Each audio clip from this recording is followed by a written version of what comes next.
राम सीता विवाह कथा। सीता मैया राजा जनक की पुत्री थी। वास्तव में माता सीता का जन्म धरती मैया से हुआ था, इसलिए इनका एक नाम भूमिजा भी है।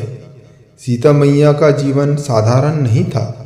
वे बचपन से ही कई असाधारण काम करती रहती थी, जिनमें से एक था शिव के धनुष से खेलना, जिसे कई महान महारथी हिला भी नहीं सकते थे।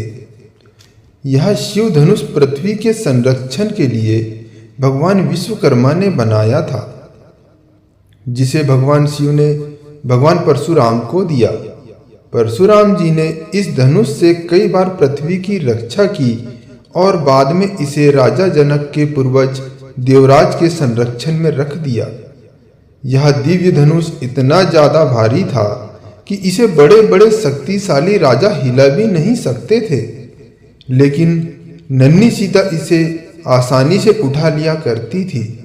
यह दृश्य देख राजा जनक को एहसास हुआ कि सीता कोई साधारण कन्या नहीं है, यह कोई दिव्य आत्मा है।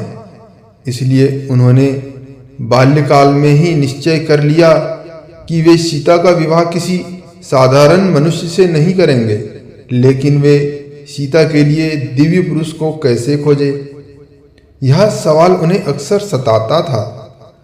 तब उन्हें ख्याल आया कि वे स्वयंवर का आयोजन करेंगे, जिसमें यह शर्त रखी जाएगी कि जो धनुर्धारी शिव के इस महान दिव्य धनुष पर प्रत्यंचा चढ़ाएगा, वही सीता के योग्य समझा जाएगा। शर्त के अनुसार सभी राज्यों के राजाओं को स्वयंवर का निमंत्रण दे दिया गया।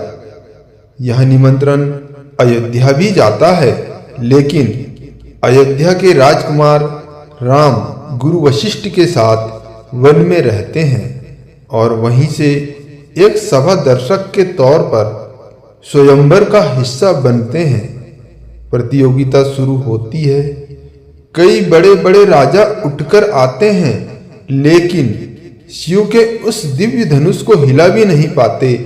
यहाँ तक कि इस स्वयंवर में रावण भी हिस्सा लेते हैं और धनुष को हिला भी नहीं पाते। यह देख राजा जनक को अत्यंत दुख होता है।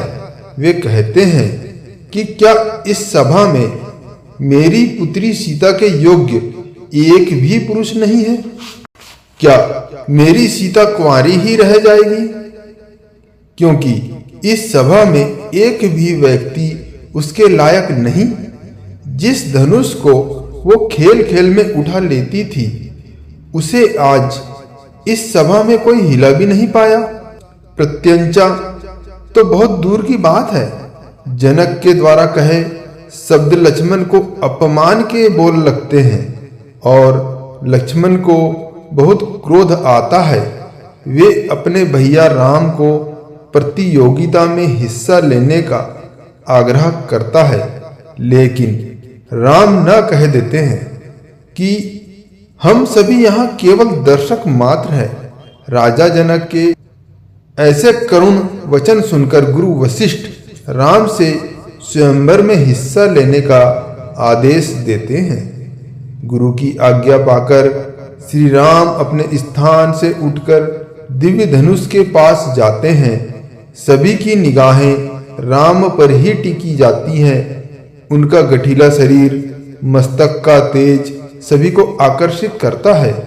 श्री राम धनुष को प्रणाम करते हैं और एक झटके में ही उसे उठा लेते हैं और जैसे ही प्रत्यंचा चढ़ाने के लिए धनुष को मोड़ते हैं, वह टूटकर दो हिस्सों में गिर जाता है।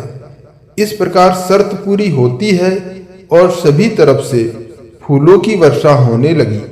देवी देवता भी आकाश से राम पर फूलों की वर्षा करते हैं। सीता जी श्री राम के गले में वरमाला डालकर उनका वरण करती है और मिथिला में जश्न का आरंभ होता है। लेकिन धनुष के टूटने का आभास जैसे ही भगवान परशुराम को होता है, वे क्रोध से भर जाते हैं और मिथिला की उस सभा में आ पहुंचते हैं। उनके क्रोध से धरती कंपित होने लगती है, लेकिन जैसे श्री राम ने भगवान परशुराम के चरण स्पर्श कर क्षमा मांगते हैं। भगवान परशुराम समझ जाते हैं कि वास्तव में राम एक साधारण मनुष्य नहीं अपितु भगवान विष्णु का अवतार है और वे अपने क्रोध को खत्म कर सिया राम को आशीर्वाद देते हैं। भगवान राम और देवी सीता का विवाह पंचमी को सीता के स्वयंवर के बाद उनकी तीनों बहनों उर्मिला, माधवी एवं सुतकीर्ति का विवाह क्रमशः लक्ष्मण, भरत एवं शत्रुघ्न से किया जाता है और चारों बहनें एक साथ अयोध्या में प्रवेश करती हैं।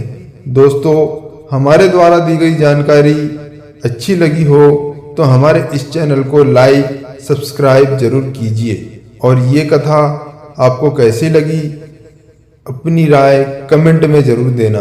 मिलते हैं अगली एक नई वीडियो के साथ। धन्यवाद।